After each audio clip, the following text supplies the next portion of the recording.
Bonjour, je vous présente mes lectures du mois de novembre. Ce ne sont pas forcément des lectures récentes, mais elles restent tout aussi intéressantes. Pour la majorité d'entre elles, ce sont des one-shots. Donc on va commencer par Megapolis de 1989, donc un manga tiré du roman de Hiroshi Aramata. Donc c'est l'histoire de Keito, d'une identité démoniaque qui a l'intention de détruire Tokyo au début des années 1900. Donc on peut trouver un film live, ainsi un film d'animation et 6 OAV. Ça reste du fantastique horreur, hein. Ensuite, donc le manga du film de Dirty Pair, Le mystère de Nolandia. Donc ce qui est sympa, c'est que c'est un manga couleur. Donc on peut lire le manga ou voir le film sans forcément connaître la série. Chez nous, c'est connu sous le nom de Dan et Danny, pour ceux qui s'en souviennent. Ensuite, Dirty Pair, on va passer par Gush Cat, donc Trap Dance. Donc Trap Dance, c'est un one-shot qui est assez court.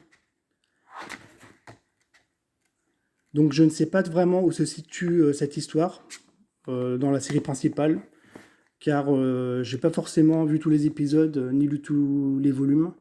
Mais bon, ça reste assez sympa, hein, ça se lit, il n'y a pas de souci. Ensuite, Black Box, pour rendre hommage à Izumi Matsumoto, a sorti Sesame Street.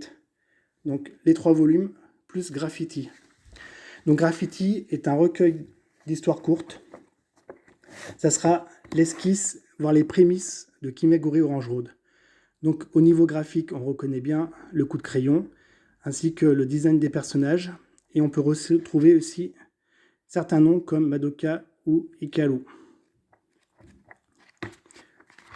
J'ai la version japonaise qui date de 1988, donc j'ai pu la comparer avec la version française. Donc au niveau de la traduction, il n'y a absolument rien à dire, c'est très bien traduit. Après, au niveau du volume, la version française est un peu plus grande. Par contre, on a un meilleur grammage et une meilleure impression.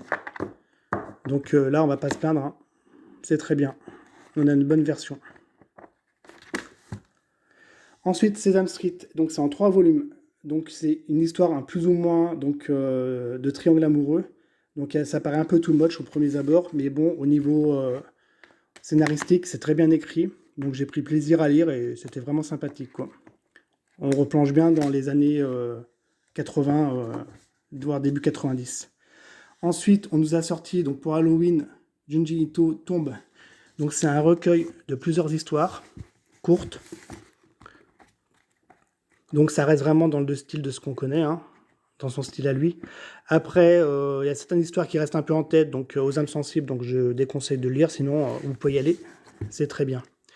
Ensuite, j'ai commencé à regarder Dan Dan Dan. J'ai pas forcément accroché plus que ça. Et puis finalement, j'ai essayé de m'y tenir. Et puis j'ai apprécié par la suite. Donc j'ai commencé à lire les volumes. Donc là, j'ai les 5 premiers volumes. Puis on verra bien ensuite ce que ça donne. Après, en ce qui concerne les jeux, donc j'ai acheté Sonic X Shadow Generation. Donc Generation, il devait sortir sur PS Vita en 2012. Ce qui n'a jamais été fait. Donc du coup, je me suis procuré cette version Switch. Donc on retrouve quelques bonus, dont le livret du Docteur Robotnik. Donc je ne l'ai pas encore lu, mais bon, ça devrait pas tarder. Ensuite, donc une figurine de Bleach, donc celle de Ichigo, qui est assez récente. Donc j'ai trouvé assez sympathique au niveau du détail. Elle est assez fine.